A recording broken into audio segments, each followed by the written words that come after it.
Hey, Ed. Hi, Michael. How you doing? Oh, another day in paradise.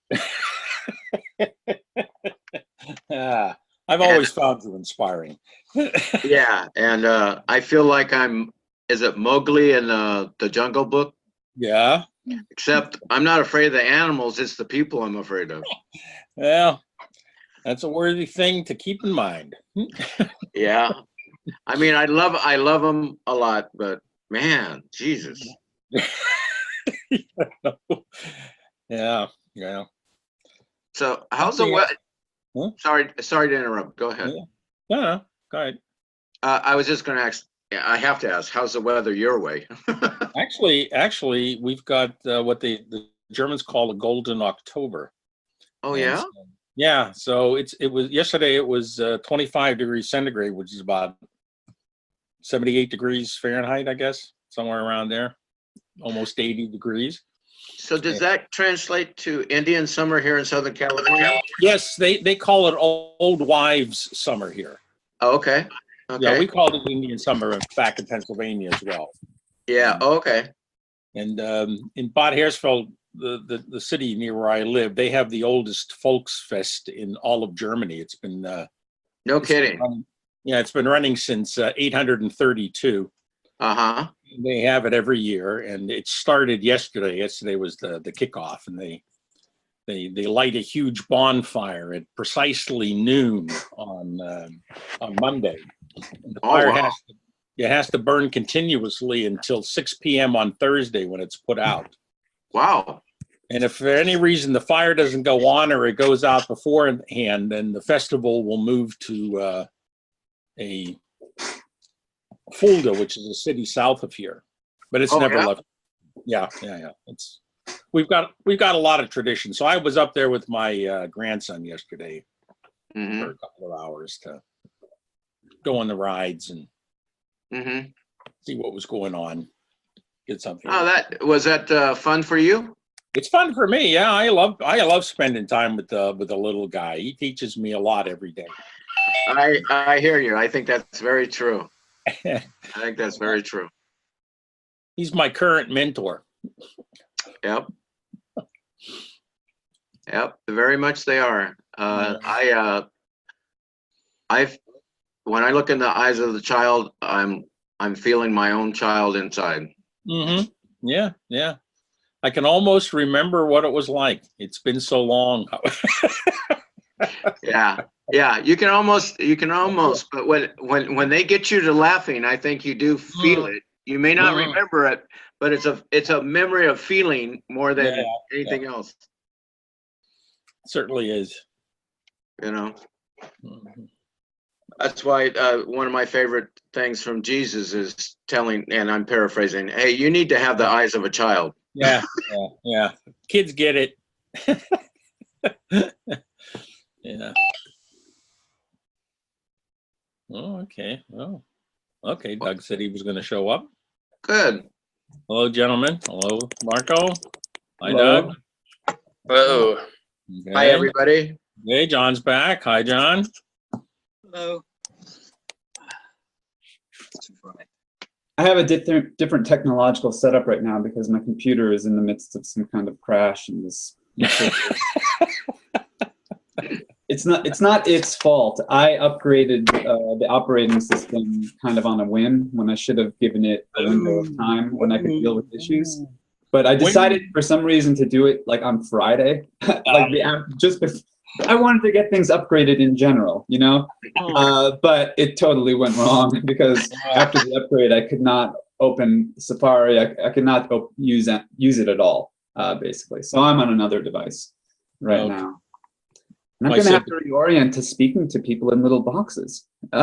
We've actually had face-to-face, in-person time. Is there a way we can switch it back? I mean, these composite faces. You can do that on your end. Because that starts to give me visual problems because my back is hurting because I'm looking into the screen so much it's throwing my neck out. I like seeing a whole face while they're talking rather than seeing 10 faces simultaneously. Some of them are getting up and going to the bathroom and coming back or brushing their teeth. It's like a whole different world that I don't like. Especially as people are so interesting. Their faces while they're talking, you pick up on very subtle in their voice. It's so much more important to me than seeing 10 faces in little boxes all at the same time. This, I don't know, I haven't read any studies on this, but I'm sure this is fucking up our brains. Well, not only John, but also. It's certainly fucking up my brain. I'll speak for myself. No, I'm with you there. I was wondering why the back of my neck was hurting so much. And I realized my postures, since I spent so much time. Oh, okay. See, and I thought it was just because we're all pains in your neck. That.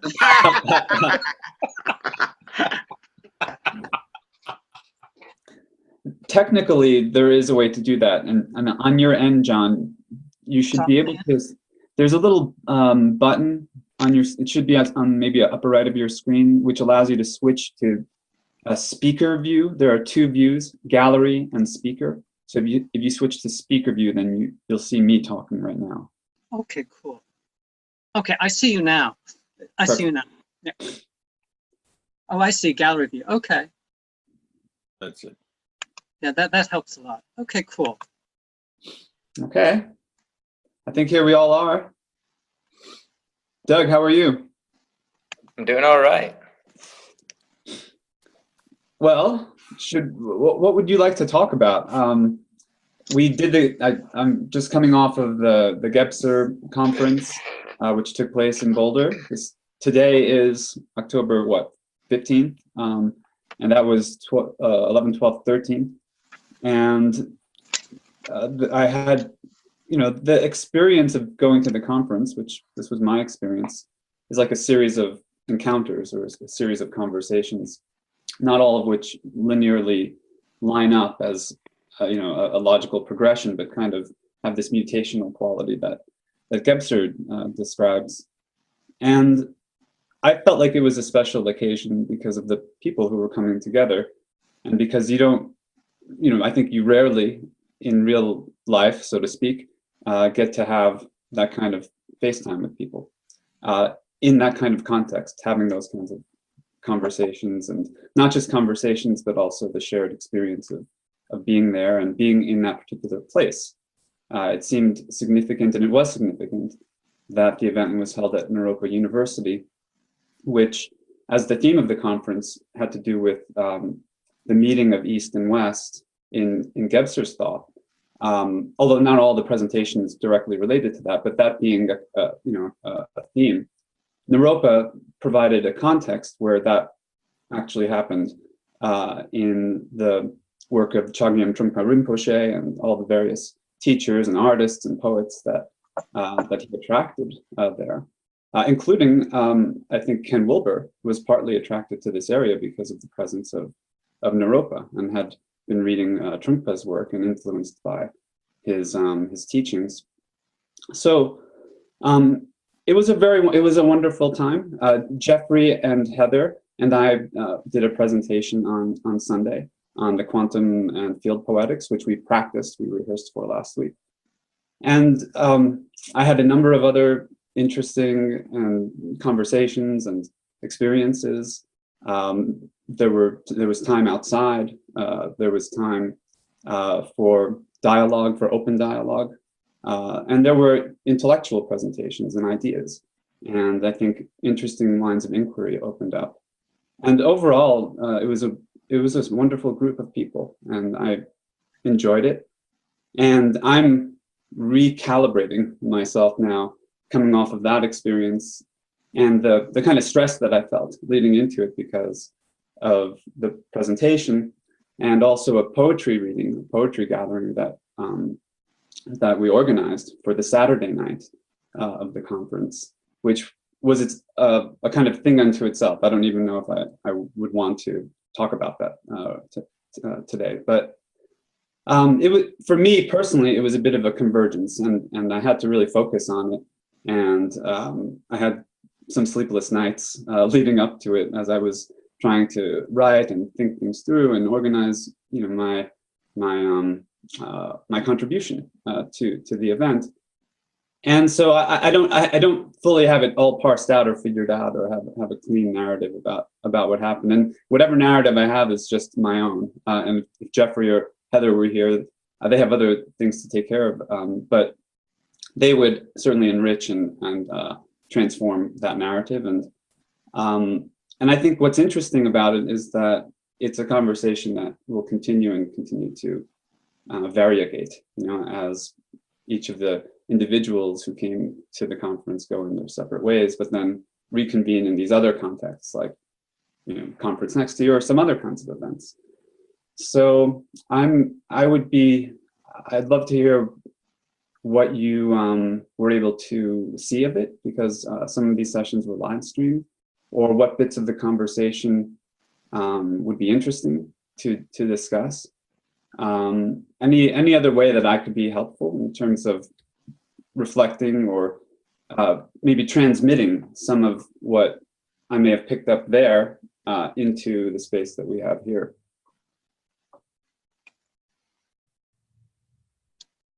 Thank you. I wish I could have been there. I was at the conference last year, so I resonate with that. Different interesting lines of inquiry opening up after the conference. So, and you mentioned the poetry gathering, and that you're reluctant to talk about that because that was something else entirely, sort of on a different wavelength. I gathered from what you said. And this idea of convergence. So, with all of that, what would you like to talk about in about this conference? Because I'm not sure what to ask you yet. I'm not sure either. What's funny is that after the conference, and it wasn't just the conference, it was these, like I said, the encounters and the conversations and the relationships. Like on Sunday night, did not mention, we gathered at Caroline's house, myself, Jeffrey, and someone who I don't think anyone here knows, Duffy, but who's friends with Caroline and lives in town. And we had a little gathering as well, which had another quality to it and had another like layer, of this whole convergence. So there was differentiation within the convergence. So the poetry gathering was its own kind of space, and then Caroline's house was its own kind of space. And then Naropa was its own kind of space, the event happening there. And then when I came back, when I woke up on Monday morning, and it was over, I went out for a long walk. And I wore these sunglasses. That must belong to one of your daughters. No, I bought them because I had lost my other pair. Oh, okay. And I happened to be in Boulder, and it is sunny here in Colorado, and I use sunglasses just as a matter of regular practice. And then I started getting an idea, and it became a kind of vision for. It became complex, and it became kind of large. So I don't necessarily want to talk about this now, but the idea would be in like a droplet, a line of designer but affordable magical cosmos sunglasses, and so this is how it would work. They would be bright like this. They would be distinctive. And then the glasses would come with questions embedded in them. 2 questions, 1 for each lens. And then when you go for a walk on a sunny day, you'd put on the glasses and you would hold these questions as you go about wherever you're going. Not too tight, not too loose, just have them present. And these questions would be a kind of paradox, but they would be questions through which to see reality anew. And now, when you come across another person who is wearing the same brand sunglasses, which are recognizable through whatever secret means, magical sunglasses, then that becomes the opportunity and the occasion for a potential conversation about the questions that you've been holding, respectively. And so then I imagine that this could be a kind of occult movement with secret magic sunglasses that hold a question or a couple of questions such as this. One question that like kind of the baseline question we could have in one lens would be, what do we want to have happen? The other lens could be, what wants to happen? And then you could switch out perspectives. What do I want to have happen? What wants to happen? And so forth. And then there could be all kinds of questions generated, which express or engage a paradox. But it's always this stereoscopic vision. Like, it would be a kind of training in holding two things in your mind at the same time. Just like we have left brain, right hand, right hand. We play a guitar, we play a piano, we walk, we run. Everything is really in twos. And so if we can coordinate through this vision practice, this social visioning practice, a stereoscopic, a cosmic stereoscopic vision. And if these glasses were practical and stylish and affordable and fun and open source, so people could submit their own questions, discuss them on the forum, and so forth, I thought that would be a fun business idea. And so I walked around town wearing these glasses, having, thinking it through and just playing with the idea. And then as I was walking, well, basically what ended up happening is I got into a couple of conversations with people one of whom lives in town and doesn't work, is on disability, and hangs out in town, in the park, or in other places. Another of whom was transient, was passing through town, didn't have a home, and was looking for bus fare. And I ended up in these two long, very interesting conversations. But the first one started out because I shared this idea of the glasses. And I think what I would like to do is write this into a piece, like a fictional piece, really, and submit that to the journal that Jeremy is putting together, the anthology called Mutations. Because I think this mutation, it's just a crazy idea, right? I think it sort of really was sparked by this convergence. And not just the convergence by itself, but everything leading into it. And so it was a very pleasant way to decompress from the conference and to relax and just have some time outside. Very low tech, don't need any kind of AI to do this. You just put on the glasses, go out, and see what happens. And so I feel grateful that we had the chance to do it.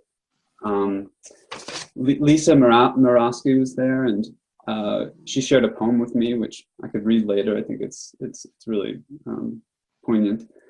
Jon Donson Hans, who knows you, Ed. I'm blanking on his last name. Grunisch. Grunisch is his last name. Hans Okay. Grunisch. No. And he did a wonderful talk, a keynote on Friday night on Gebser and Asia. Really, this is where the topic of Satori versus Samadhi comes in, which we can get to. Last thing I'll show, Donna Schill, who participated in some of the Gebser reading, shared this piece of art with me.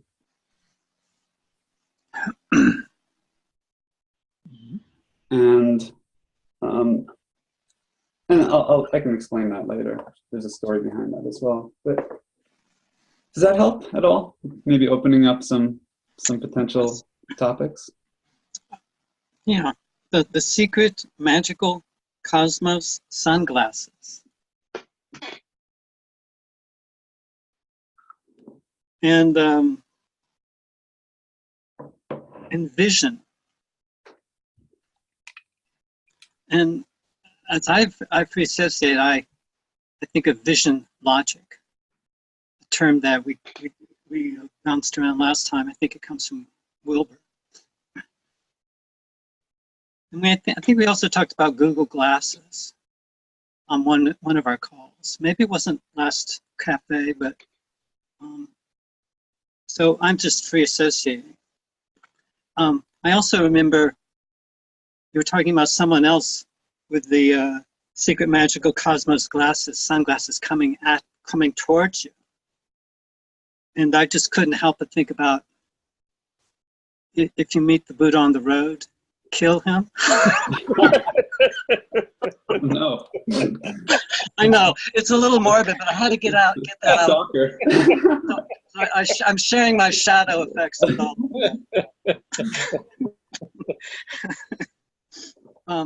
So those are my most interesting lines of inquiry right now. I hope that resonates with somebody on this call. And I'm perfectly happy to pass the baton to somebody else. I'm happy too to comment on any of the particular talks that were given. I haven't seen any of them yet. Oh, okay. I had a chance. It's only Tuesday. I think they just came up yesterday. Maybe. Yeah, he was live streaming them, some of them. It was a pretty rudimentary setup, and some things may not have been streamed. So I know a couple folks may have been following it. Gidley was not Gidley, but Kerry Welch there. She was. Oh, good. I hope to see her, hear hers, especially. I invited her to join us for a future cafe, and she read at the poetry reading as well. And her talk was very interesting because it had to do with the brainwave states and the electrical signals, the beta, alpha, theta, delta, gamma, and then a theory of how those might correspond to the structures of consciousness, and then what might be integral, either frequency and or she theorized or hypothesized combination. The chord, if you will, of all of them might be integral. That was, I think, what she left us with. It was interesting. So in the secret magical cosmos sunglasses, could you have like earbuds so that they could be binaural beats? I started thinking while you're walking, hearing aids. They want to sit down while this is happening. I'm thinking about we're all getting older, so we're going to need hearing aids and things like that. We could have various lines. Also prescription glasses. So if you need reading glasses, we could do the frames, and then the lenses could be. Really, the possibilities are endless.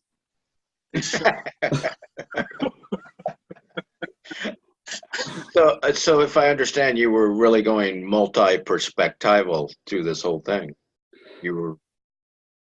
Well, one thing that became about the sunglasses that was interesting to me, like just as a meta-theoretical observation, is that you think more dimensions might be better, but maybe just the simplicity of two, and like working with dualities or working with binaries or polarities. Yeah, that might be as much as we can do, really, naturally. Because think about walking around with like as 4 quadrants or something like that. Like that. Not that there's if you're going to divide things at all, a natural division would be similar to the human body. So our bodies. Of course, there are all different kinds of bodies and disabilities and things like that. But in general, the pattern is we have two. We have two-ness to us, and that there's a natural coordination and a rhythm there. So this is coming also from one of the sessions at the conference. It was a fellow named Glenn Perry, and he wrote a book called Original Thinking, which one of the first things I noticed when I was in the room, because the title was interesting. he has some background, some Native American background. I think Cherokee, lives in New Mexico, and he led an open dialogue with the talking stick, and really a kind of he created a sacred space for dialogue with a lot of gratitude, a lot of acknowledgement, and it was interesting because he asked two questions in the course of the dialogue. He started with one, and the first question was this. It was, what things belong together? What things belong together? And so then conversation went around, and like you could say peanut butter and jelly, but you could also say love and pain, or you can say truth and beauty. But really in the moment, it's more what's arising, and it's not abstract. But then he added another question in, and the other question had to do with time and space and how that relates to place.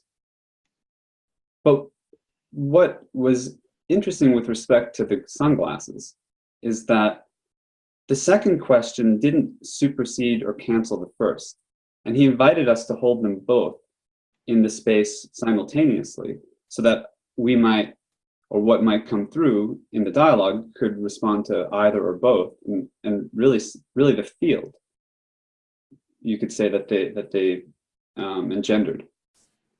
So I saw that connection in retrospect. So the idea came to me, the stereoscopic vision and the sort of practice of holding paradox and then engaging conversationally through paradox. But that would have been one element. That would have been like one of the genetic, components of the idea. And of course, the questions, what would you like to have happen, comes from clean language. And so then that gets kind of into the stew, into the concoction. And the glasses were just, I think they were inspired by my daughters, actually. Because they're very glamorous, I must say. Well, I have one daughter whose favorite color is pink, and the other one is purple.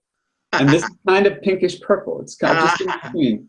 And so this has become my, the color of my soul, if you will. And it's reflective too. I like that kind of reflectiveness, because then the other sees themselves in your lens. And again, the practicality can't be overlooked. With climate change and the compromise of our atmospheric protections and so forth, such glasses could be more and more useful in the future. Hi. Who's there? Hey there. Greetings. Hi, Heather. Is Douglas there? Okay. Oh, there's Heather. Yeah. So can I ask about the presentation, since Heather's here also? Is there and Jeffrey was in the presentation too. I've not seen it, but I was participated in the rehearsal on the last cafe. So I would like to ask something specific about the presentation that you gave on Sunday, and what, if anything, you learned from the experience, and looking back on the performance, and then looking at the cafe last Monday when you rehearsed it. Were there any changes that happened in between that rehearsal and the final performance that you would like to share with us or reflect upon?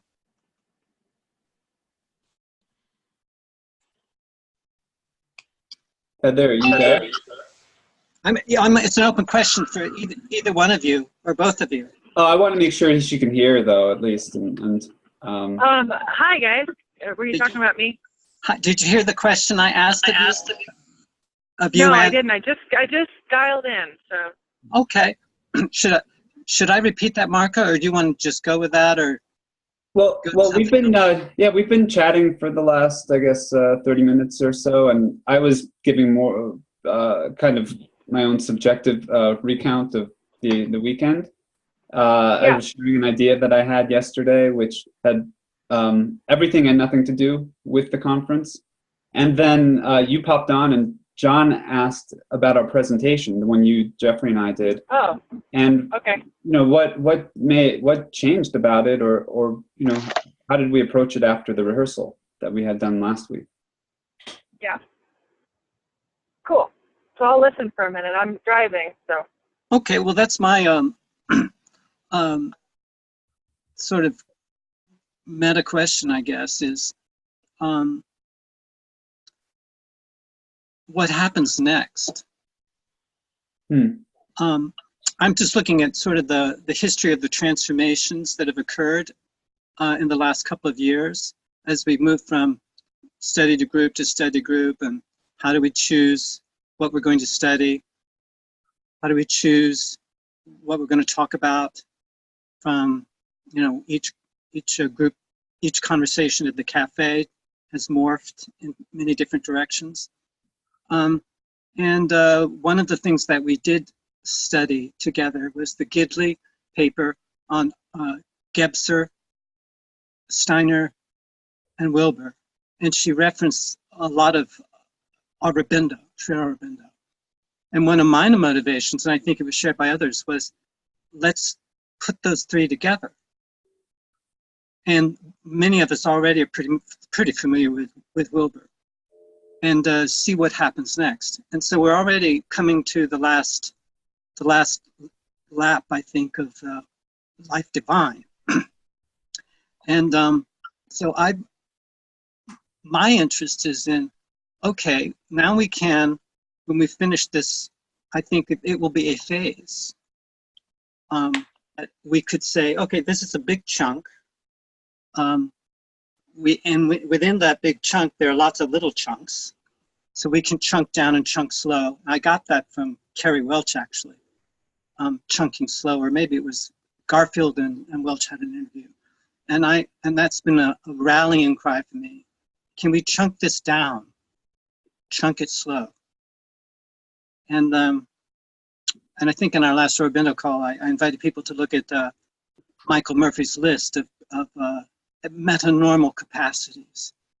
And because he, in his book, The Future of the Body, he's really looking at cities, paranormal.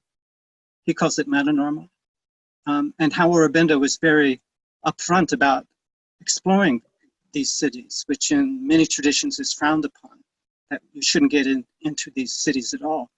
And so that's what interests me, because I don't think, unless there are going to be enough people who tap into the magic and the mythical and the mental in the healthiest way, I don't look towards the future for anything like inspiration because it's going to be grim. So I think there's got to be enough people who are interested in this, and even if it's a small group of people, that they can refine their skills and chunk down and chunk slow and start to coordinate these different capacities. And I will say that the only one I did see, I can't remember his name. He's a brilliant scholar, a Gebser scholar. But he was talking about Samadhi and Satori and Gebser's description. I think he was speaking to Suzuki. Suzuki saying that wasn't Samadhi, it was Satori. And I will confess to you that I found that very disappointing. Not the presentation, it's brilliant, but I think if this is what Gebser has come up with for a description of the aperspectival, I find that extremely disappointing. I would hope for a whole lot more than just a back and forth conversation about is this Samadhi or Satori. I believe we've gone.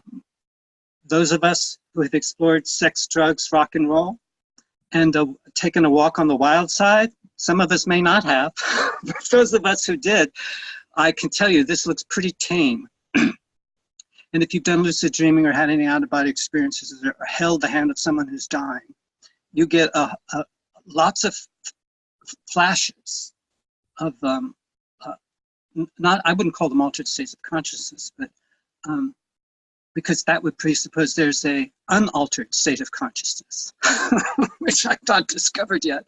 But I'm just saying, I think we need to do better than what was quoted as what Gebser was saying. And I think we can. I think we must. And I believe he would definitely encourage us. Because I think we know a lot more than he did about a lot of things that we haven't quite owned yet. And so that's my very unambitious plan for the time that I have left on this planet, to try to create the conditions for the possibility of that occurring on a much larger scale than it has. I think we can see signs of it, and that I think the list that was compiled, I think that was done about 20 years ago. He wrote that book by Michael Murphy, and he's probably spoken since about this. I think it's it's kind of ordinary. You know, like you open up a book and you find the passage you're looking for.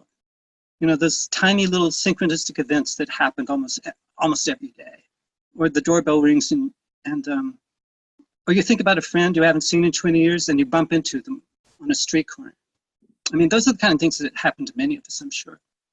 But I think they all are sort of like surface structures that Michael Murphy's pointing out to, that there's a much deeper structure that they're all pointing to. So anyway, that's the big chunk that I've been working on for the last year here. And I don't know what happens next, but I'm extremely curious. Thank you.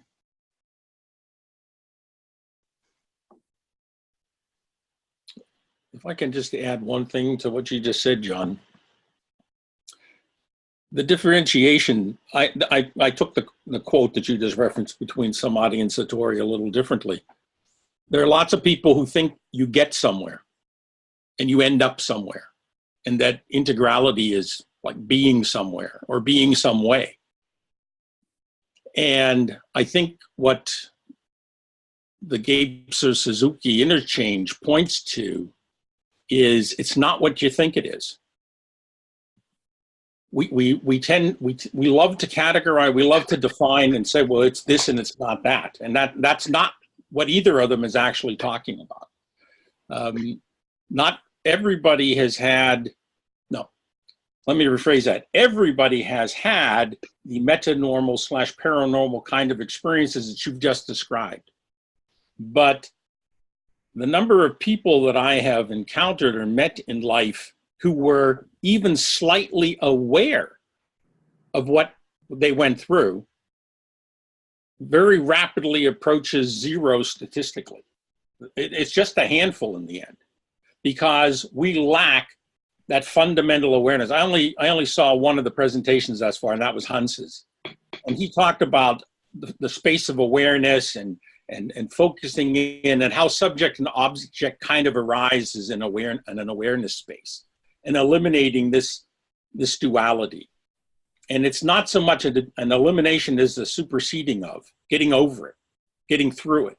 You have to see it all at once. You kind of, and this is what I like about, you know, Marco's idea about holding the paradox before you at all times is simply, my feeling, two's enough. You don't need a multiplicity of things. The moment you get the third, the fourth, and the fifth, then people start getting distracted and miss the point. That's why Spencer Brown says it's a fundamental distinction. Multiplicity begins with two. And being aware of that is, I believe, one of the strongest steps in any direction that we can make in recognizing that two-ness is multiplicity in and of itself. It's also manageable. This is where I agree with you. You know, let's chunk it down, chunk it slow.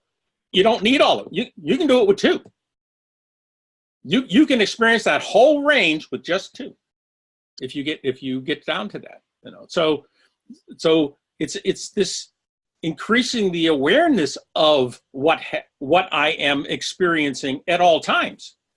That I think is what we need. Well, what we need. This is what I try to focus on for the most part in most of my life, is simply being aware of that. And it's that increased awareness without the specific focus that comes with perspectival viewing of things, or thinking that we got to have the right point of view. No, we have to be aware. And awareness, and that gets described in lots of ways. You know, you can read the whole gamut from east to west to whatnot, and everybody says it a little differently, but they're all saying the same thing. It's being said in so many different ways so that anybody, this is my point, anybody can get it if they want to. I really appreciate that you're chunked down. You gave us a good example of chunking down and chunking slow. There's that distinction. And I think it was Spencer Brown who said, once you make a distinction, you can go across and you can go back. And that's where the whole thing starts. The whole thing, the whole thing is there. The whole thing. So it's, and you can, if you can remember, you went across the distinction, then you went back. And if you can remember that happened, then you can explore boundary conditions. And I think what you said was very true. Most people don't remember that. No, they just don't. They have amnesia. They black out. That's what Aurobindo said. There's a constant veiling. If the veil comes down, the veil comes up, the veil comes down again.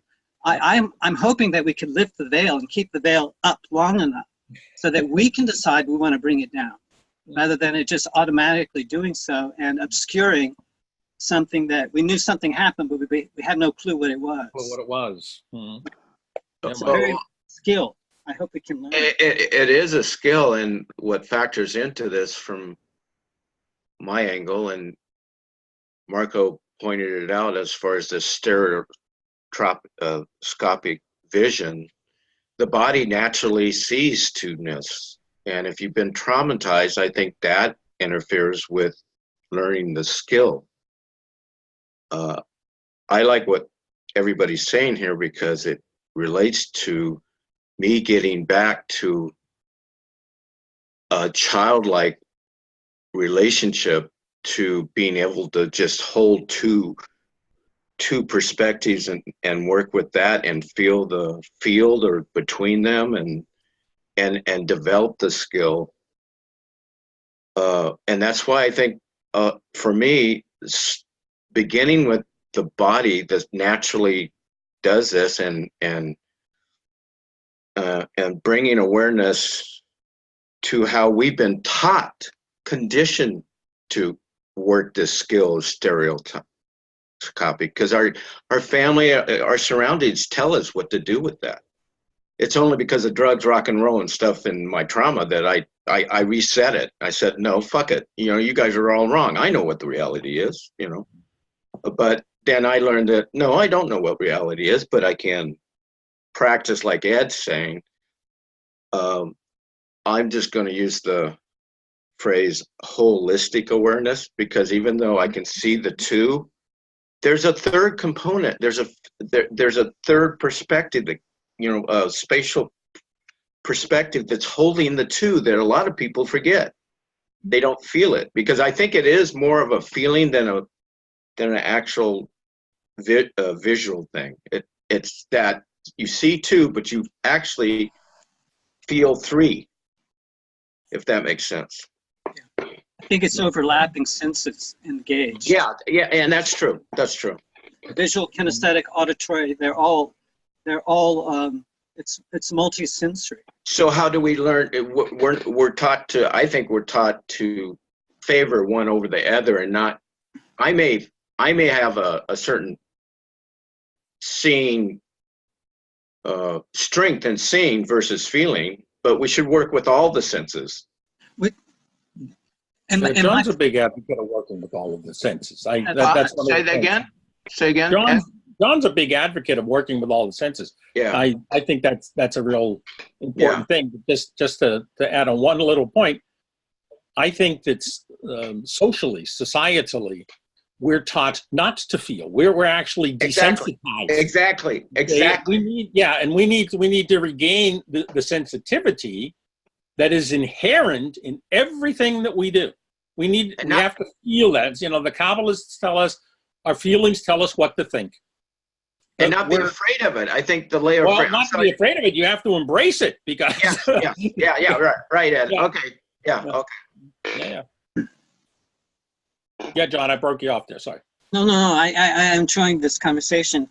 I just wanted to say that when I expressed disappointment about Gebser's conversation with Suzuki, I mean, these are two great scholars from different backgrounds.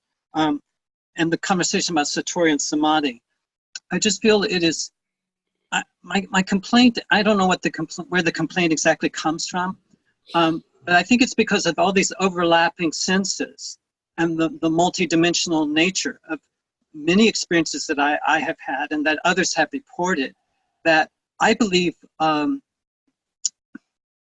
just feel like Samadhi and Satori debates about that. There's already a taxonomy in place, and it's been passed on. Someone under a Bodhi tree had an insight, some sort of mystical experience, and then it gets passed on from generation to generation to generation. And these are the practices. This is the recipe. You follow this, and you'll get that experience.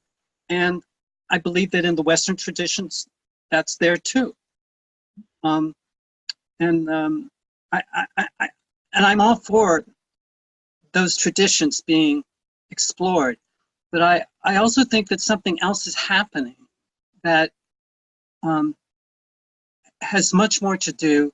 I mean, we already know the AI. They already have military robots in a planning stage, so that this the economic situation that we're in has never had been able to be backed up so completely by undefeatable, potentially military force. And I think this makes Hitler look like small-time stuff, really, or Stalin.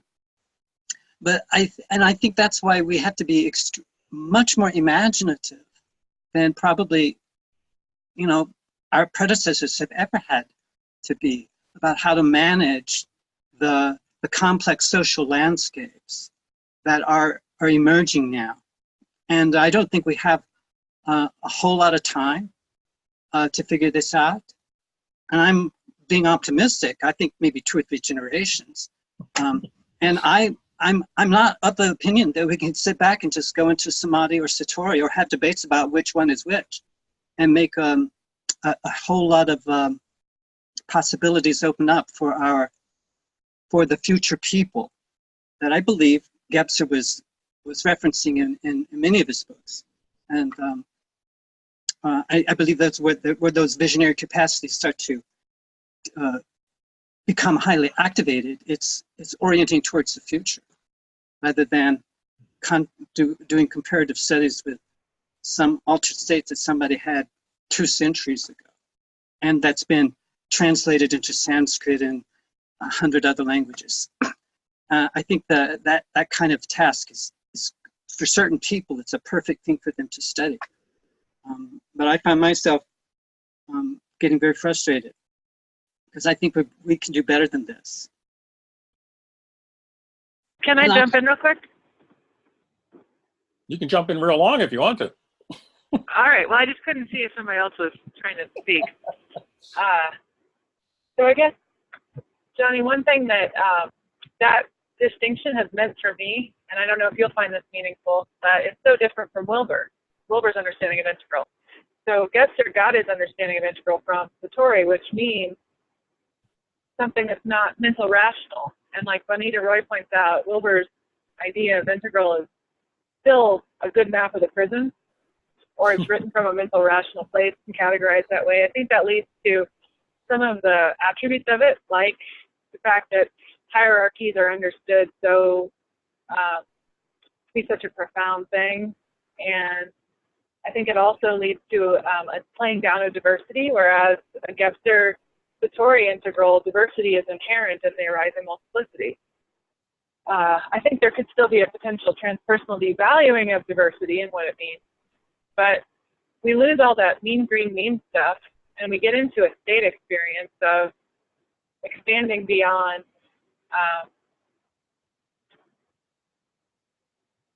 I don't know exactly what to say there, but things arise more, what I learned from Ed, right? The syneresis takes over, or is more predominant.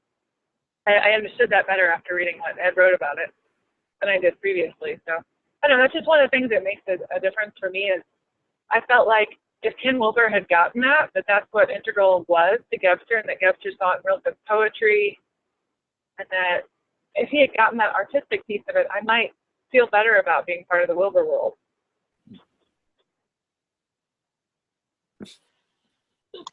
Could there be more than one integral, though?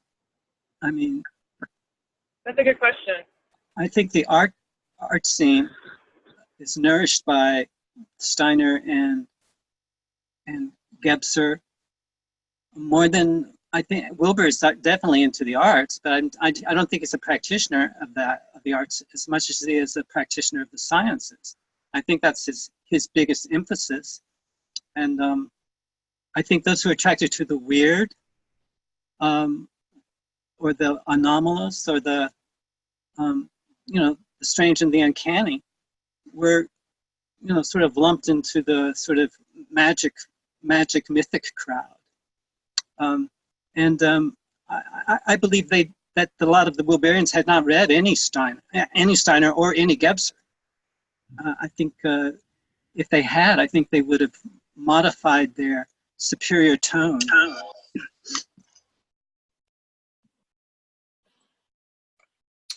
Well, reading somebody, dropped off.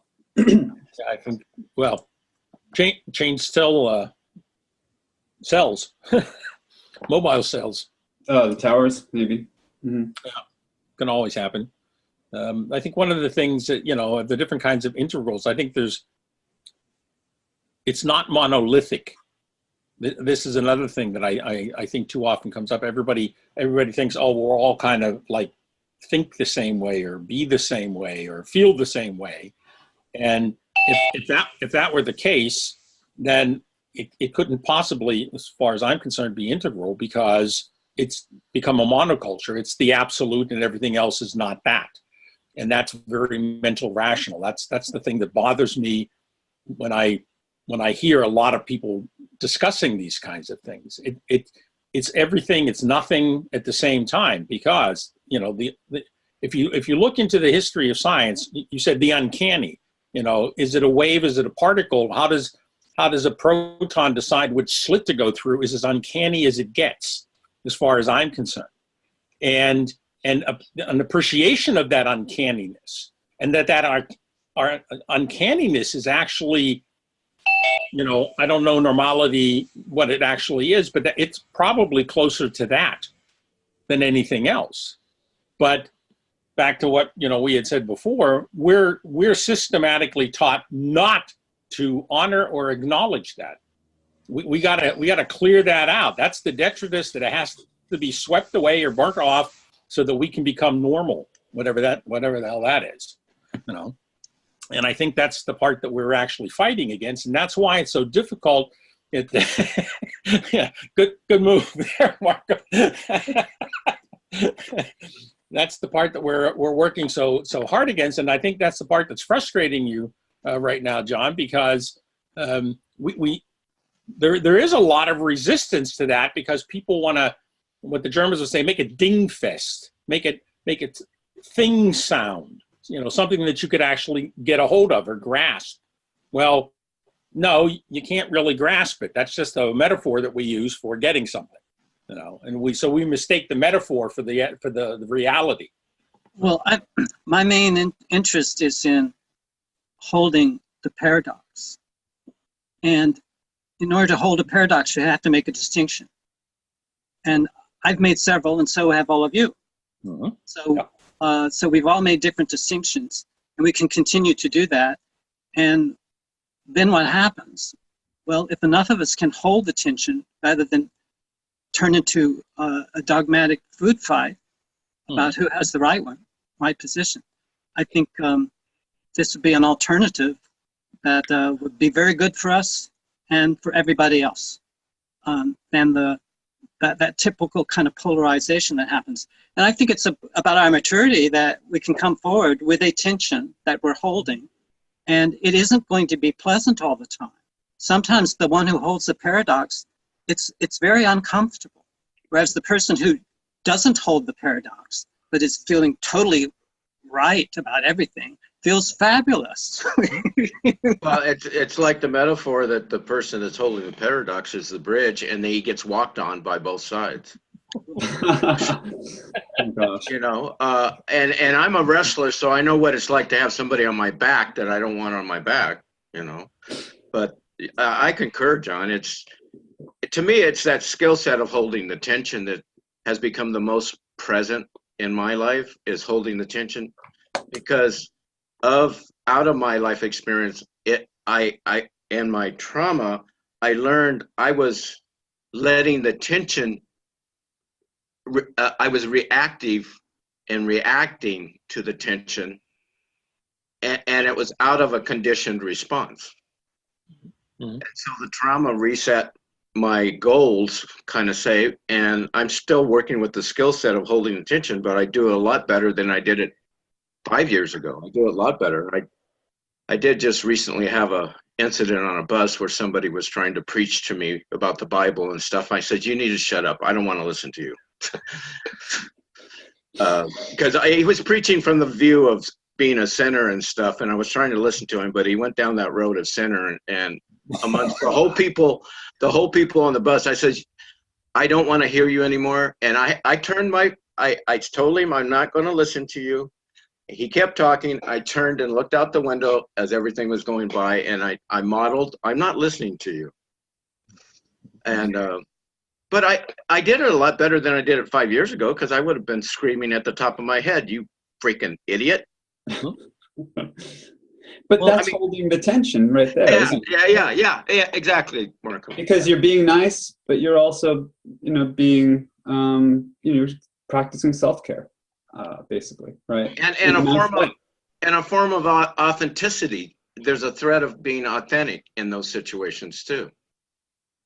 I like the image of like your arm being twisted, the torsion, the paradoxical torsion. Yeah. Like, reality kind of putting you in an arm lock and wrestling you. Yeah. Until you either can slip out somehow or cry uncle. Yeah, or you got a jawbone and you know. I just wanted to put these on because I have Samadhi in one eye. And I have the other. I love it. That's good. So I also have an idea. So this was just kind of a stunt, but what it was really coming out of was this inquiry of what happens next? What do we do with all this? Because we've had a lot of conversations. We can go on talking about Gebser for another 47 years. Right? It's like, well, maybe you can. I don't know. I got 47 on. Well, this was what they've been doing these conferences for that long. That's why it may be 48 or something. And I think there's still a profundity to what he's pointing to. I think the transformation or the mutation he's talking about is real. I think he was seeing some aspects of it, and we've seen many more aspects of it now since that time. So there's been a much more of a flowering of the paranormal and the weird and the psychedelic and all of that, which he didn't, he was just glimpsing in its relatively more abstract forms, like abstract art, quantum physics, German poetry. But now it's popular. And we're in the throes of it. And so how do we deal with that? How will we deal with what's happening now? I think this CosmoVision, this is the thought I had, is some kind of compendium, some kind of like feast of like concretions, to use the Gebserian language, of what has been brought forth, what has been explored, what has been learned. CosmoVision 2020, because we have this year coming up in a particular calendar, in a particular time structure. But nonetheless, there's a certain poetry to that fact, 2020. And it's going to be a really stressful year, probably a volatile year in many ways because of the U.S. elections and so forth. It's more than a year away, and the idea would be, can we really collaborate on putting together some kind of vision, like some kind of, what do we see? What is real? What do we understand? What do we want to have happen? And what wants to happen? Like those, there are all kinds of questions like that we could, I think, use the torsion of those questions to resolve a view, more than a view, because like if I'm wearing these glasses and we get into a conversation, we're not just going to talk about what we see. We have to know that what we feel, what we hear, what we taste, what we know, what we don't know, what we wonder, maybe we tell each other our dreams. Maybe there's special kind of insert for the glasses or something like that. And that's like the alternate realities module. And then when you meet somebody, you share your dreams.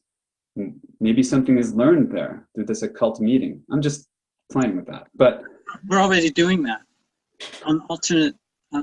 We have a meetup next Wednesday, not this Wednesday. But we've already had sessions, and that's exactly what we do. Mm-hmm. So that's happening. Yeah, I know. But I think on a grand scale, it would be fascinating if more and more people start to develop those skills and do what you just did this weekend with Heather and Jeffrey, working with the quantum poetics. I thought this was an excellent experiment in alternate ways of knowing. Can we create a poetry together and sort of that subject-object grid that we're so used to? Can we deconstruct that and create poetry without, falling into chaos? So I was wondering, that's what I got from the rehearsal last time, and I haven't seen the performance yet. But I just wanted to invite, you and Heather to share with us anything that you learned or something that's changed because of your participation in that experiment. So, sorry, I didn't mean to interrupt you if you were in a role there. No, not at all. I would love to hear more from Heather, and Michael's also asking for time. So this is going to be clumsy. It feels like I have to use my metaphor of wrestling because that's what's closest to me. When you wrestle, you never know what's going to happen next. But at the same time, you have skills to work with what happens next, and you actually have to work from a feeling level from the other body on you and what they're doing. And there's a certain trusting the struggle for what emerges out of that, I'm going to say, paradox. So there seems to be, for the vision to come forward or articulate itself, the feeling capacity has to trust what emerges, kind of like what Aaron Manning was talking about that subtle minor gesture, right? I mean, I'm just trying to riff off of you, Marco.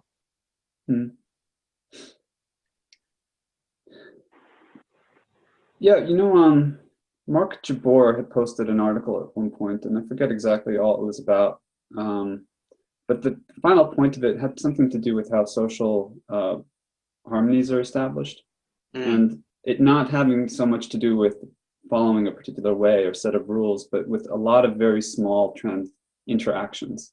It's like the back and forth, each little thing, like the aggregate of all that is what gives you the overall pattern, right? And then when you try to impose one particular set of rules or one particular set of frameworks, even an integral one, and John has said this too, you actually end up causing chaos and confusion. So you don't allow the inherent order to arise naturally and to dissolve naturally, because orders are constantly arising and dissolving, and there are some stable patterns there, and we can cultivate and cohere those. And I think those are what we get to through the interactions, through the conversations. And when I say what happens next, I'm not saying what do you predict is going to happen next. I am just saying you and I and all of us are anticipatory creatures, or we would not have survived. Okay. And so we are, you may not know exactly what the guy you're wrestling with, or gal, is going to come at you with, but you're going to, but you are going to anticipate. Yeah, no. That movement is going to, if it continues in that velocity, in that direction, is going to have certain kinds of consequences that I need to prepare for. Yeah, and I just want to. But it's not a cognitive decision. No, it's not. But on a feeling level, yes. on a feeling level, it feels like more than wrestling a person, I'm wrestling the chaos that's coming at me. I'm wrestling it and trying to get order.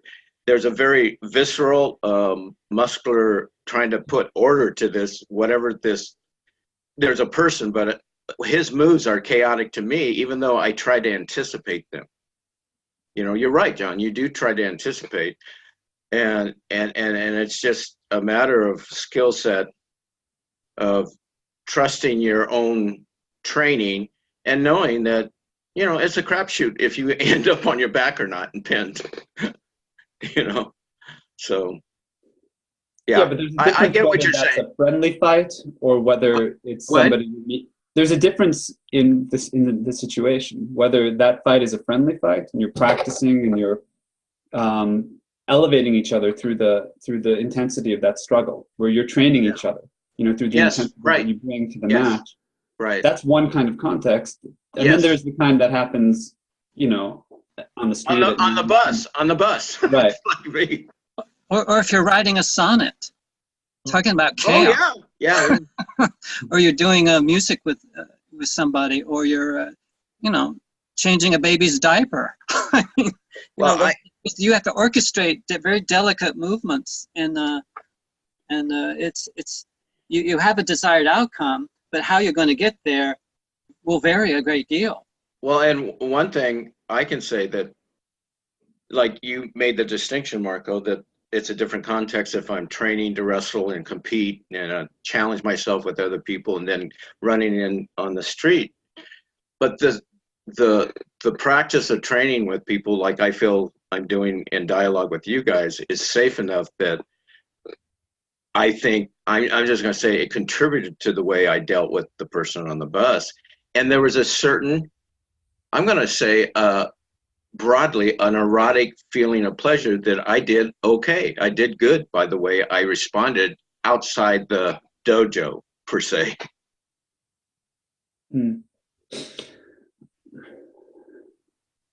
Because there's an eroticism, and that's a big term, but it's just a matter of the eroticism representing to me the feeling, the raw primal feeling that Ed points to, and John, of how feelings inform our thinking. Yeah, I think it's what Aurobindo calls the delight of being. I think. Oh wow, that's a nice term. That's a nice term. And also, you know, there's situations like this conversation here, your encounter on the bus, but then there's there's kind of the I almost want to say the larger situation. Like we're not in a mental totality, but we're in a totality. So that feeling of chaos coming at you, that's happening. That's like a chronic condition, that we're in. This is part of the crisis that Gebser was talking about. That then John was talking about as being exponentially more severe and catastrophic now than it even was then, mainly because of the technology and because of the numbers of people and because of the stakes. The stakes were always the same, but we're in that situation as well. And so part of the question, I think, has to do with scale, and we have to transform culture, right? That's not just an ideal. That's not just an idealistic objective. I think that, you know, when I think about what kind of world do I want my daughters to live in, you know, what kind of world would have prevented somebody that I cared about from, you know, taking their own life or you know, committing some terrible act that they would later regret. All of that arises from conditions. This is not, it's not just a fluke. It's not just an accident that things are the way they are. So that, I think, enjoins us to take a different kind of responsibility. And as vast and infinite as reality is, that doesn't mean that we don't have effects. That doesn't mean that we don't have, that our will is irrelevant. But all of this is hard to talk about. And part of the challenge of what we've been doing is just getting our hands on that, you know, the multi-tentacled beast of a wrestling partner that, you know, we're dealing with. But I feel that we could go on forever talking, we can go on forever reading, but can we resolve something? Like, can we resolve some concretion, right? I don't even like that word because it's too concrete. But nonetheless, why aren't people always talking about this? Why aren't they always sharing their dreams? Why aren't they always having philosophical debates, or not debates, but you know, like considerations? Like, let's actually think this through. Let's actually feel this through. This should be happening all the time and everywhere, because the scale and the magnitude of what we're facing means business as usual is suicide. No, I totally agree. I can only go from my slice of pie and out there in the world of running into what you're talking about and using my perceptual skills of why they might not be doing it, even though I wish they would. Personally, I think they're consumed by their own fear of difference, of encountering something different. They're consumed by it. And all I know, as far as a resolve on my personal level, which I agree with you, it needs to be taken larger, is how do I make it a resolve of how do I encounter people out there. And my father had a saying that helps me along this way. And there's a Spanish, and I can't quote it, it's poco a poco something, but it basically said, little by little, we go a long way. And that's why I like chunk down, chunk slow. Because I think if we keep doing that, clarifying and actually doing what we're doing of kind of bringing coherence to the vision, you know, I personally have faith that, I don't know the sum total, but it's enough for me. That's all I know. I just want to say a resolution can have like the sense of will resolved, you know, that, but it also has the sense of definition, like in terms of visual perception. Okay. So high resolution means many little pixels, little things, okay. And each pixel is clear. In a way, we could say that this resolution of seeing reality clearly, or knowing ourselves, or whatever, however you frame those questions, is about many little things becoming clear.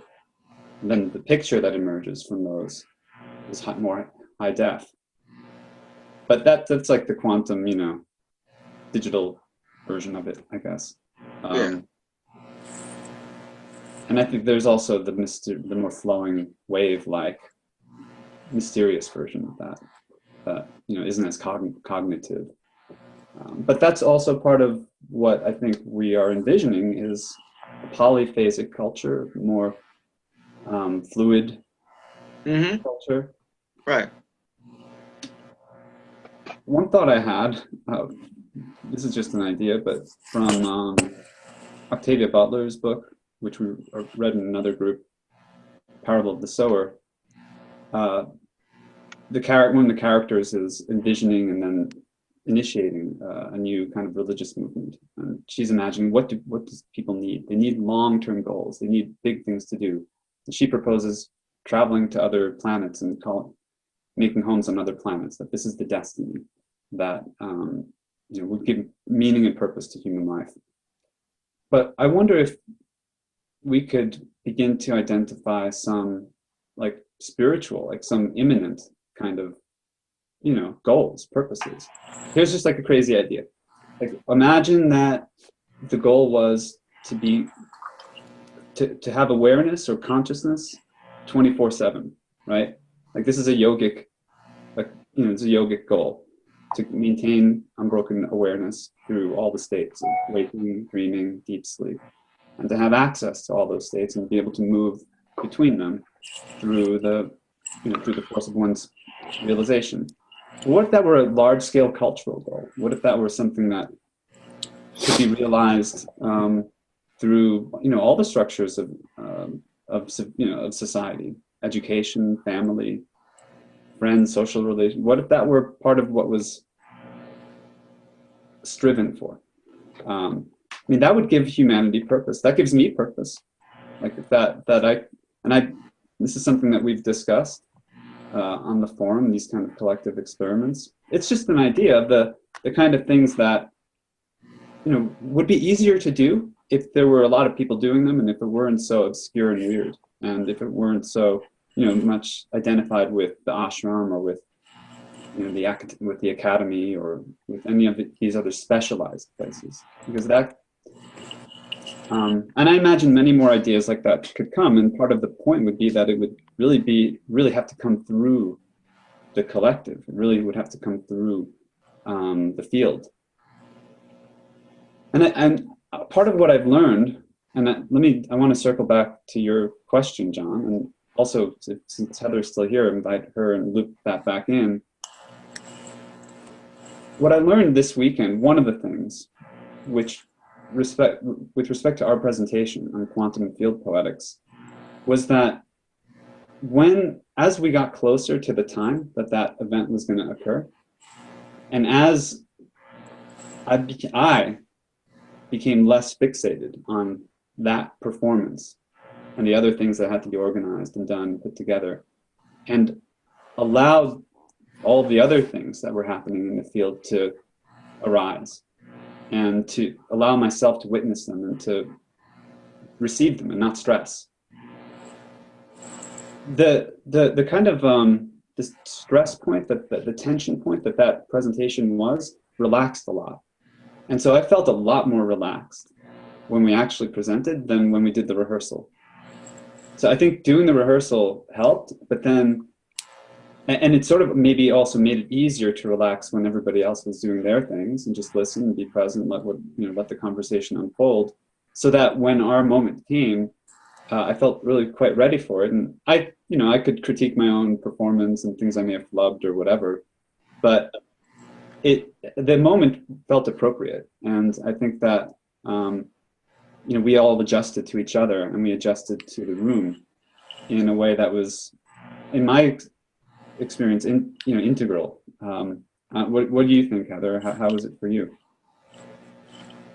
I resonate with that. I think for me, I was reflecting on my process and how the rehearsal allowed me to fully utilize the process that I like to have available to me, which is I laid out I made the first gestures of creation prior to our rehearsal. So I started to find a structure. It started to emerge because I had to be ready to present. And then I had the time to digest and metabolize that structure. So that was maybe my favorite part of the rehearsal, is that I could feel the things that didn't quite flow. And then right before the presentation, I was able to move a few slides that had felt, just based on my felt sense, like I knew kind of where I wanted them to go, how I wanted to retitle them. I was relaxed, but I had also, I think, relaxed in the room with the people. I didn't feel pressure to perform as much as I wanted to share with them what the three of us were excited about. I wanted to have them experience our poetry, because I also, like the other two, wound up inserting creative work in the middle instead of more academic talk. We were last, so while there was a little time pressure, there was also, I think, more freedom, a little more playfulness maybe. The room was relaxed, it felt like. It had gone through a whole cycle over those 3 days. I was sad we didn't have a chance to have the roundtable discussion at the very end and really see if people were interested in that project of sensing, holding, and carrying the field, because I even thought of that today as something I'm still carrying forward, as Marco invited us to carry the field of the conference forward into our lives and beyond. And that's something that's still with me. So, and it's a tension. It's a not knowing what will come out of that carrying experience, or if it will come to a type of fruition. But I've been wondering what the future of the GEBSER conference is going to be like if a lot of the members are aging and probably not going to be, well, I not to be insulting, but realistic, not always able to attend. And we have a younger faction that's a little more disorganized, maybe a little less committed and consistently committed. And so there's this difference, this gap in level of love for GEBSER, and maybe what he meant to them, especially when he was newer, a newer voice in the United States. He's still new. He's still not recognized or understood. Even in these schools, these alternative institutions, no one really pays much attention. So, yeah, I just have had some questions, I think, from carrying the field come up like that. Well, just a quick note, Jeremy is working on like a GEBSER 101 introductory book. This is going to be one of the next things he publishes. So there's that, but that, yeah, I don't know the future of the GEBSER conference. I'm not going to be an organizer, most likely, but yeah. I'm happy to attend if it's around, if it's accessible, and like it was, in Europa. But I think that like the GEBSER maybe really we should absorb. And we should refine our focus, I think. What questions do we actually need to address, explore, work out in common? Because it's a great opportunity to be in person. We're going to meet later on with Jeffrey, and Jeffrey has been in town, and just to be in person and be able to take the time to have long conversations and have a glass of wine and that kind of a thing. You get to think things through and work things out and have allow resonance to develop that. But it's expensive to travel and to get multiple people in the same place at the same time, and that's significant. It's easy to do virtually. Well, even virtually, it's not that easy in many ways. But like, how would we make the most of an occasion like that? What would be a real intensification, right? Like carrying the spirit and the teaching that GEBSER gives, but transmuting it into what is really needed. You gotta wear your glasses? Oh yeah. Oh yeah, we're all gonna. I'm gonna ask Jeffrey to design them because mine would be I was very touched by what you said, Heather, about the older crowd in the GEBSER gatherings, who've kept this flame alive, and then there's younger people coming forward, like yourself and Jeremy and Marco, who are having asked these questions.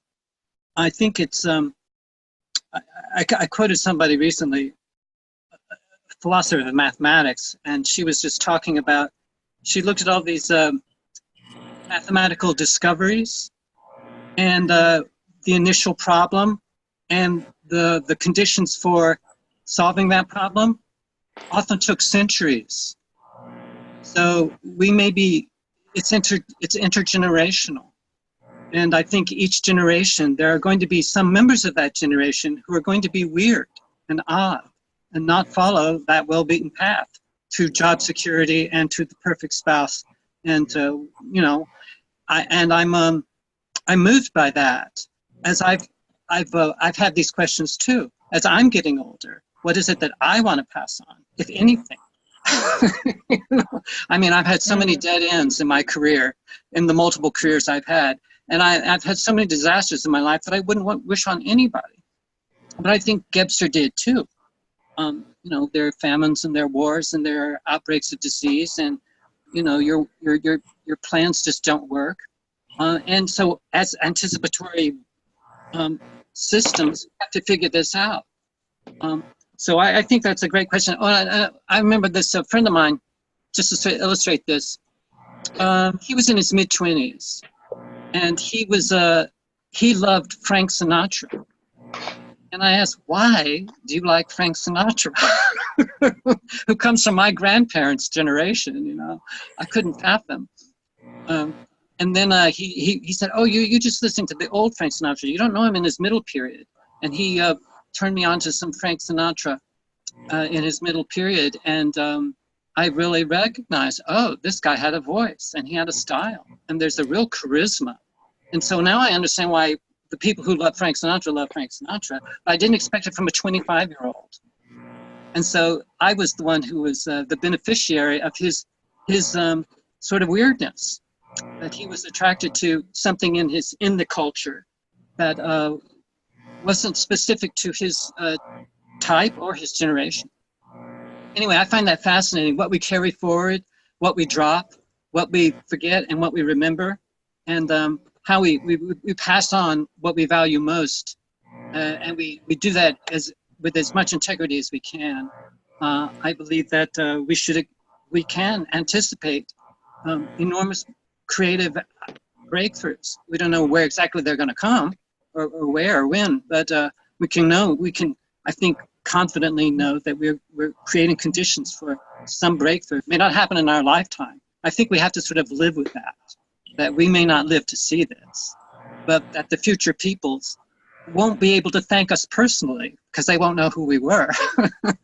But that, you know, I was very aware when I started to become an adult that I'm sitting in a nice restaurant with a clean white tablecloth, having a lovely friendship and sipping a glass of wine, because there are millions of people who lived before me, who created the conditions for me to enjoy a little civilization. So I think this is like Gebser notes over and over again. This is whatever we achieve, many humans have sacrificed in order for that to happen. Yeah, thank you for sharing those reflections. I was one of the attendees, Glenn Aparicio Perry, who's more of a shaman, but he has a kind of a shamanic orientation, but a Gebserian outlook, and wrote an interesting looking book called Original Thinking like from the origin. Anyway, he led us in a dialogue, which was maybe one of my favorite experiences, and I don't think it's recorded. And the dialogue, there were moments of it that felt a little bit like we were reading his diary. I don't know, it was a little personal in the opening up of the space, but he did the rituals, you know, and opened the space. And I have mixed feelings around some of those things that I'd explore in another forum. But the dialogue that followed was, I thought, really great. He invited us to speak from our guidance, our knowing, our wisdom, to really listen and receive what wanted to be said. And it felt like a mandala was created. And so a few people at the conference did talk about how, I forget how they put it exactly, but something about what was happening at the conference being a sort of, I don't know even quite what to say, but, you know, having ripple effects essentially, or seeding a greater potential just by our being together and practicing. And, you know, I've heard various spiritual groups say that, and I've had various ways of looking at that idea and even feeling it to be true at times and then being skeptical like now. So I found that dialogue gave me hope for that kind of, you know, it's like a David Bohm dialogue. It was teaching people to speak from their sense of self, their sense of higher self, and unified with their bodies and their minds. And if Integral can do that, then I'd love to keep trying to offer it to people, you know? I don't know. That was just one thought that was still with me after what you said. I think one of the things we need to keep in mind is that when we talk, all of us, all the time, we always speak from the deepest, most personal part of our beings. We don't like to think that we are. And we love to think that we're putting on a show, and we love to think that our persona is right out there doing what we think it's supposed to do. But in truth, we're just being ourselves. We're not aware of who we are and what ourselves are. And if the only thing that we can change in the world, I believe, is ourselves. We can't change the conditions, and we can't change other people, and we can't do lots of things, but we can change ourselves. If we don't like ourselves, we can change ourselves. If we want to be different, we can be different, even if it's a faux difference through our personas. But that's the only opportunity that we have. But we're, I think, societally conditioned, like we had mentioned before, to not do that, to think that it's some way else. When we realize how real thoughts are and how much impact we actually have on our environments, it is one of the most terrifying experiences in most people's lives, because I didn't realize I had an impact. And then you realize you do, and now you have to do something with it, because with knowledge comes obligation. That's what I learned in my esoteric training. And most people shirk it because it's too hard to do and it's too hard to maintain. But the paradox of it all is we do it anyway. We just continue, whether we're bumbling our ways through life or whether we're actually consciously trying to do something with our lives. That's what we're doing. And it's that simple awareness that I make a difference to more than just me, simply because there's more than just me in the world. And it's a terrible responsibility that we all have to shoulder. And we're going to have to continue to do it anyway. And it's nice to get together with people like yourselves, where you can bounce these ideas off, and maybe I could try it this way, or maybe we could do it that way. Here's another insight that, you know, might give us a pointer in another direction. Those are all very helpful things. That's why I like showing up to cafes and getting these very different points of view, you know. But the only person we got in the end is us. And we all have to, as I believe, make do with what we have. And I think that's true. I think, though, the way I've taken on shouldering my personal responsibility is actually having the fortune of having a few people model that to me and actually teach me that there's also a sharing of responsibility that can come online once I didn't learn my sense of, I know what you're saying, and I don't know if I'm saying this right, but I really learned my sense of responsibility from my grandfather, my dad, and some teachers I love. But they taught me that sense of responsibility in a way that wasn't abusive.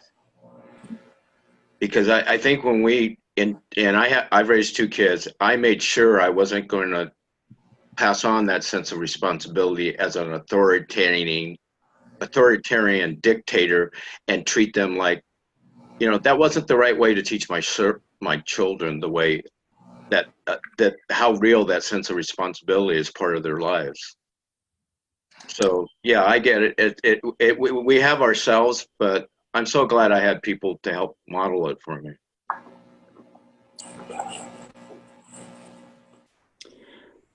I'm going to get going because Heather, Jeffrey, and I are planning something for later, and I'd like to take care of a couple of things. But before I go, last thing I wanted to offer about this responsibility and the carrying the flame.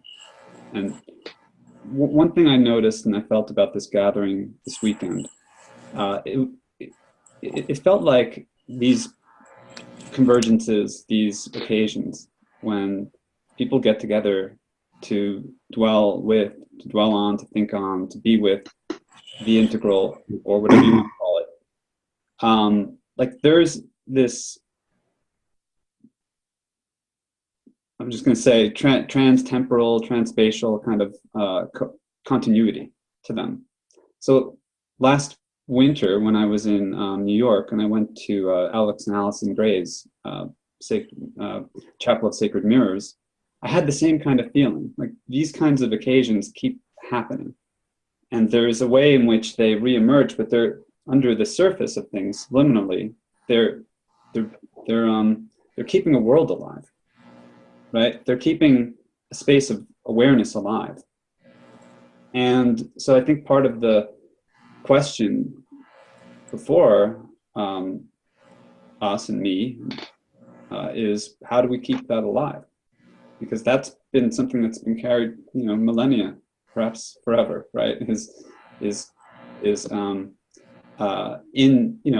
midst of ignorance, and in the midst of darkness, and in the midst of chaos, and in the midst of, there's always people who keep the flame of awareness alive, and to keep the flame of insight or knowledge or heart, or, again, it can have many different guises, expressions, and articulations, and traditions, and lineages. But I appreciate that, and I don't know how exactly we're going to do that, but I think that we are going to do that, and certainly that's my resolution. So that, thank you, and I'm just going to hop off. I'll make Doug. Before you do, Marco, do you know if, are you okay with botanical gardens? Well, let me get back to you, because I have a little logistical snafu that I got to work out with Kayla. Okay. Well, I sent email. Heather? Yeah. Heather, before you go, I just wanted to ask, you said something about something had made you sad that it wasn't completed at the GEBSER conference? Something that you wanted to... Something you said made you sad, that it wasn't something that you planned to happen, didn't happen at the conference. I was just curious if that could be a topic for some future cafe. I just want to put that out there as a possibility. Oh yeah, that's a great idea. So the idea that we could maybe watch our presentation and then have a roundtable after. I love that. Yeah, I just want to use this continue to use this as a rehearsal for people who, are working on something. It may not be there yet, but these the vision just doesn't come out of anywhere. It comes out of relationships. And I believe we have our tasks that we have to perform. We also have to have high quality relationships to make these visions, to implement them. So I hope this cafe can be continued to be a rehearsal space for people who want to try things out. So yeah, I love that. It's to be or not to be determined. How appropriate. And to be determined. To be, not to be determined. All right. I don't know. I've assigned you this, the co-host, Doug. I don't know what's going to happen when I. Not much more, because I'm heading out in about 5 minutes, but we can continue to talk. I'll stay on the line after you two leave. Well, maybe we should start wrapping it up. Well, John, you like to start gossip sections, it sounded like, so we could do that. We could do that for a few minutes. It'll be recorded, so. Okay, so this is being recorded, and we'll be able to view it later? Yeah. Yes, for sure. All right, well, I'll let you all figure out what you want to do, or you might I might just zap you out of existence when I Shit. so should I take my chances? Bye. Well, as long as, thank you all. Do you want to say something else, John? What? No, I'm getting ready to go as well. I just wanted to wrap up, and if anyone has any closing statements or wants to continue on talking, that's great. Well, it's recorded, right? So we'll all be at it. Just a quick reminder that tomorrow from 10 to 12 Mountain Time will be the Prospecting Futures Online. So I don't know if you were wanting to participate in that, John, or anybody else that were part of the Octavia Butler group. Oh, that's the Octavia Butler. Yes, I got a notice for that. Thank you. I plan I'll to be there. Okay. Yeah, I'll be there. All right, to be continued. Good enough. Bye-bye. So I guess I'm getting ready to wrap up too. So I'm going to let you guys go, and you can talk about me behind my back. That's fine. Oh, John. I'll be listening to the recording later. I actually brought that up as a note, but I think it may be a good idea. That you know, I was just noting how gossip is can be very destructive, but it also can be very creative. Because sometimes people say really nice things about someone behind their back, and they won't say a nice thing in front of them, but they'll say it behind their back. I've noticed that, and maybe it's not socially acceptable to give people lavish comments. Maybe some anthropologists say that gossip was the first internet? I think so. Good and bad. It helped protect certain people from certain. Don't go there. Those are bad guys. Right. Oh, they're having an affair over there. Could be. Okay, Doug, I think just left. He's our host. Yeah, he's here, and he's floating in and out like a social. He's floating in and out. Yeah. Well, I better go because I got some errands to run. But I've really enjoyed the conversation. Thank you all. Bye. And I hope to see you Bye, next John. time. Bye, John. See you, John. See you later. No. Mark, you came so fashionably late. Do you have anything to share with us? Sure. When are you all going to leave so I can just talk to myself? I tried that once, but I got such smart-ass answers back, I decided to avoid it in the future. No, I was at a coffee shop with Jeffrey. Oh. Oh, nice. Yeah. You didn't manage to hook up. Okay, that's good. So we had a 2+ hour one-on-one, face-to-face, in real life conversation, and it was tremendously enjoyable. So it floated your boat? Floated my boat, yes. So what exactly did you learn? That I Sounds liked pretty him. cool. That I liked him. Mm-hmm. That's good. Yeah. We talked about one of the things we talked about was the difference between the different types of communication. Yeah. Yeah.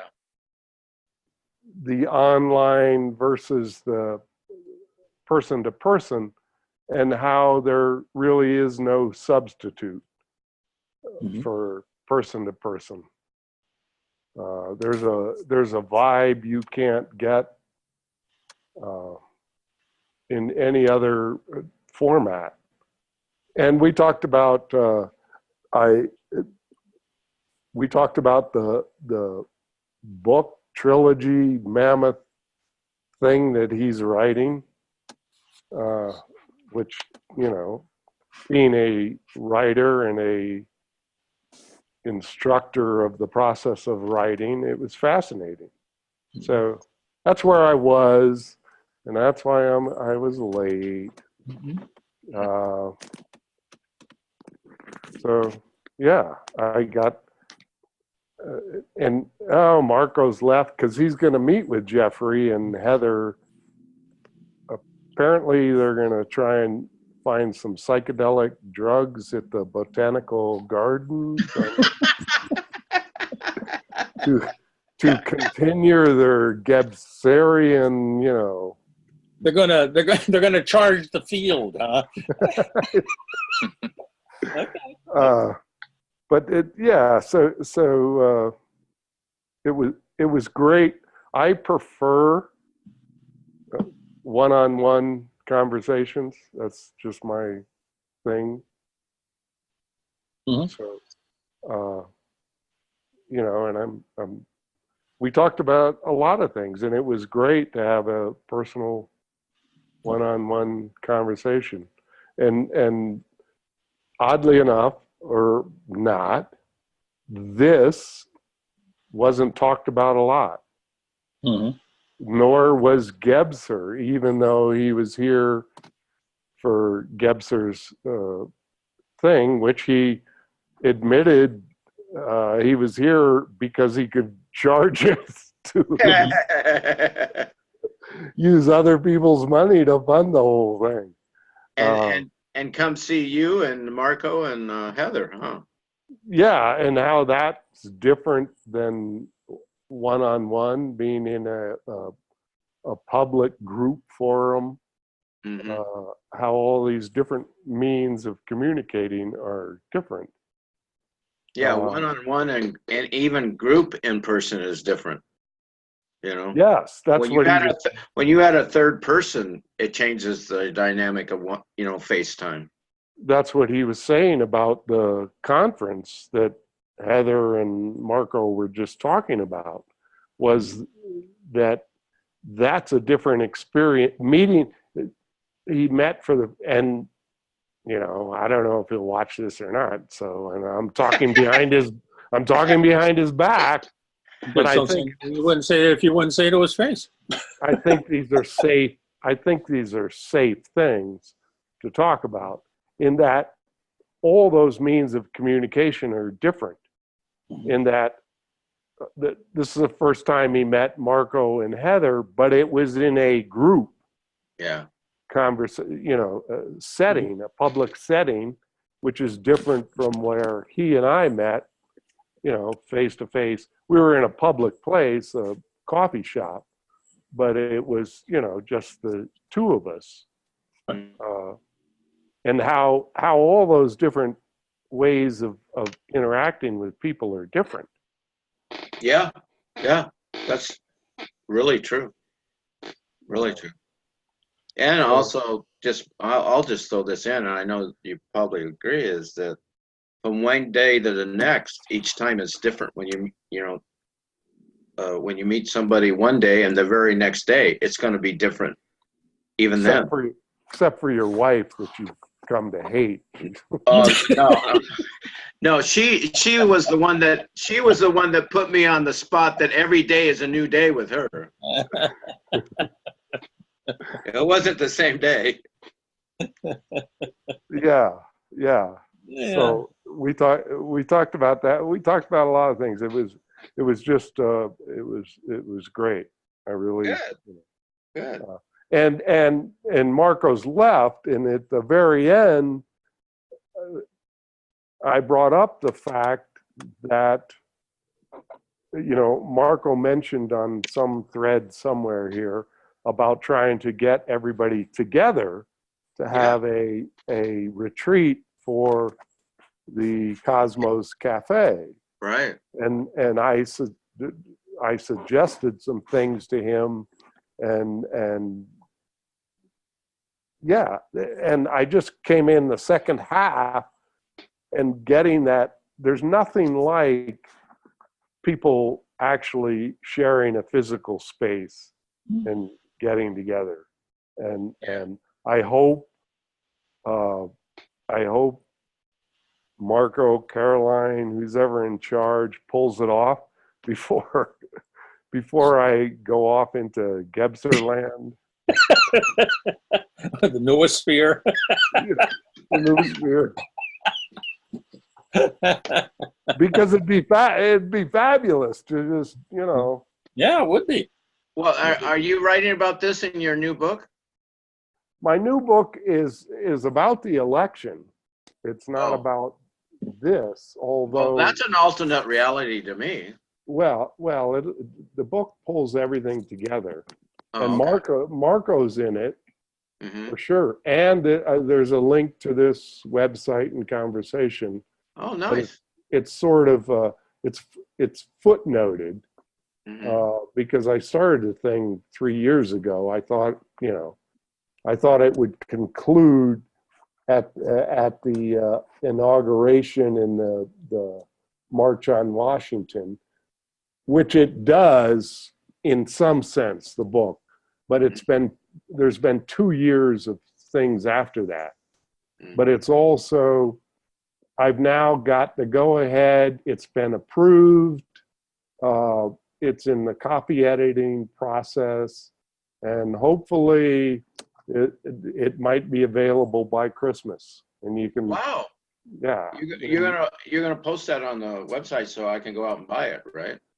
Well, I still haven't figured out the website, if there's a place to do that, or if that's too capitalistic, or you know how the whole thing works. Well, just send me a message through the web.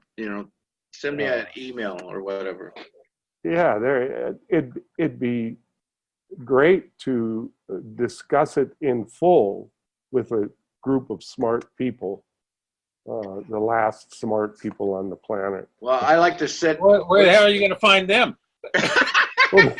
Right here, intimate conversation. Oh, boy, you set the bar pretty low. I want to sit with your book and telepathically get your thoughts through your book. Well,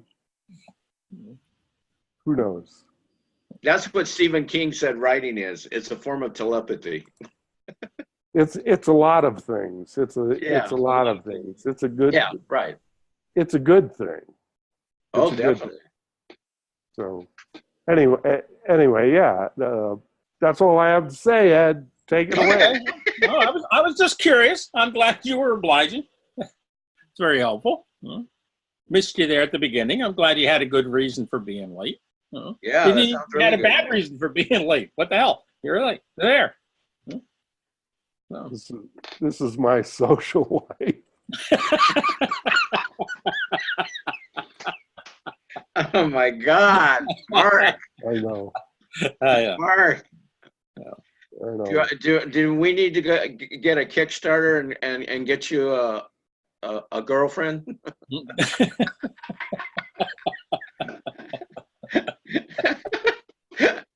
And then take odds on how long she'd last. Well, no, you have to submit the we have to check off so many things, Well, that was it. Jeffrey and I talked about that. How you can do that. You can have your criteria and your list and everything, but all that goes out the window as soon as you're in the same space, face to face. And as soon as you kiss, it goes out the window, in my experience. It's all in the kiss. Well, yeah, I know. Somebody wrote a song about that back in the 50s. Yes, they did. They did. That and girl watching. I'm a girl watcher, watching girls go by.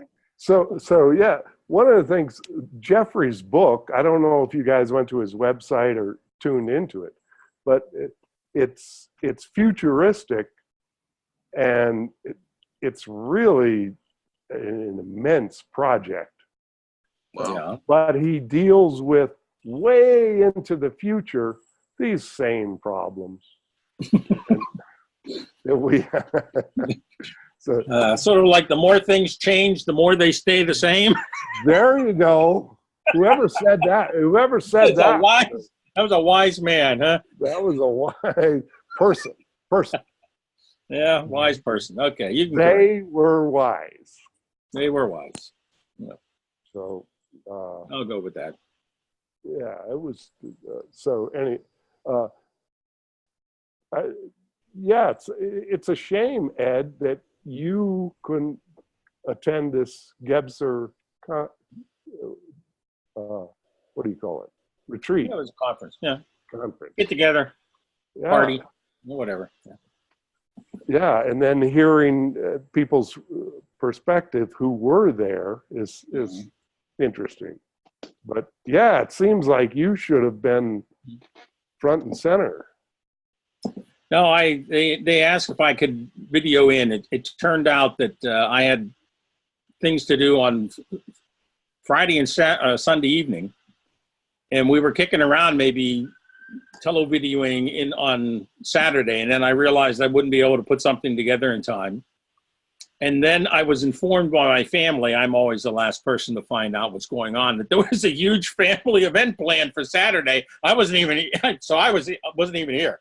So even if I had committed, I would have been in absentia. It's one of those things. So, but well, one of these days, it's when you live on the other side of the world. I'm not completely on the other side of the world. Aaron Cheek, who is a former president of the Gebser Society, did televideo in from New Zealand, so he held a talk, but he must have been up in the middle of the night to do it. But he's probably more into that. Things I have to say, I save them for when I have people's faces in front of me, for the most part. But it's hard to get anywhere from here. It's just a long way away. Yeah. Takes a long time. It's a 9-hour trip from my house to New York City is 12 hours. Wow. That's just a long time. You got to go to you have to get up early. You have to go to take a train. You have to go to the airport. You have to wait at the airport. You have to go through security, do that whole thing. It's an 8 or 9 hour flight. So you get there, you got to process out. So, from door to door, you're looking at about 12 hours. And if it's anything further, Colorado, add 3-4 hours, whatever, depending on what your layover is wherever you are. And I can tell you that traveling to the United States from outside the United States is not a pleasant experience anyway. So it's just, it is a real hassle. It's a real hassle. Well, so if Marco, and I put the odds at 5%, 1 in 20, if he puts together a retreat for Infinite Conversations, here in Colorado, I would think very seriously. How much lead time do you need? 6-8 months. That makes sense. That actually makes sense. I retired and I am now like full-time employed because we have the grandson a lot and we have other things to do. So I'm engaged in my environment here. One of the other obligations I had that took a lot of my time is now ending in November. So I have a little bit more leeway, but the biggest thing is having lead time to find a reasonably priced flight to get anywhere, because they'll take you to the cleaners when you're trying to get from here to there, I can assure you. So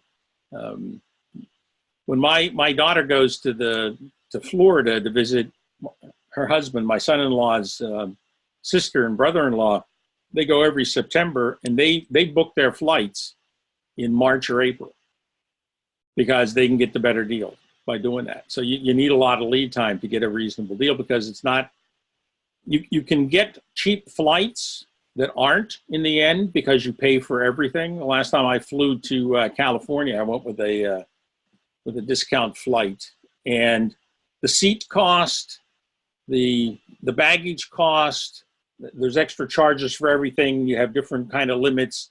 There were no amenities. There's no food on the flight. You have to arrange all of that as you're going. It's kind of like camping on a bus, but it's an airplane, kind of. Yeah. And I decided, and that's really not the way I need to be traveling these days. It was a nice experience, but I wouldn't necessarily want to do that again. So if I'm going to take a reasonably decent flight, which is difficult to do because of the way the airlines have allied with one another. So I can get a flight with Lufthansa, for example, who doesn't have a bad reputation. They're usually a little more expensive, but I'll end up on a Delta flight with an American crew. And so then you get treated like another, customer. I just thought of this, Ed, and I wish I'd thought of it when it mattered. My son is in improv comedy. You had mentioned that he was taking he did a European tour, and he was in Berlin and Munich. Yeah. They are equally far away, but if I had known, I would have seen if I could have arranged. That would have been a trip. Yeah, well, and so he's scheduled to fly back from Munich, you know, and they had planned out all the logistics out, and the flight was canceled back to the States here. Oh, And really? he started just to have a meltdown.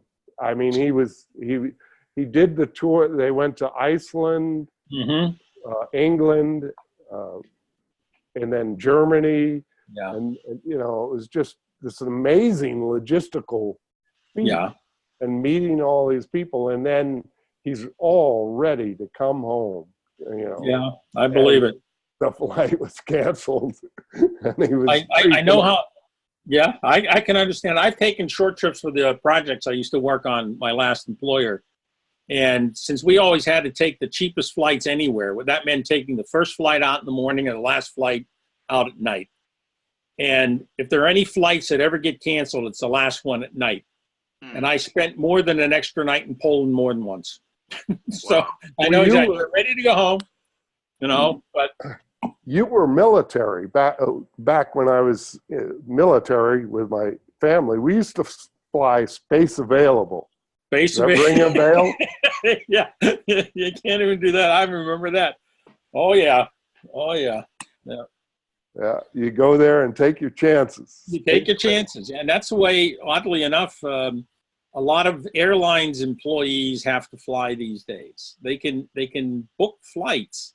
And they can book seats, but they don't always get them, you know. So they're always playing a little bit of an iffy game when we get there. My other son-in-law's parents both worked for British Airways, so when they come from Colombia to visit, it's always a little bit iffy that they make the plane and make it over, kind of thing.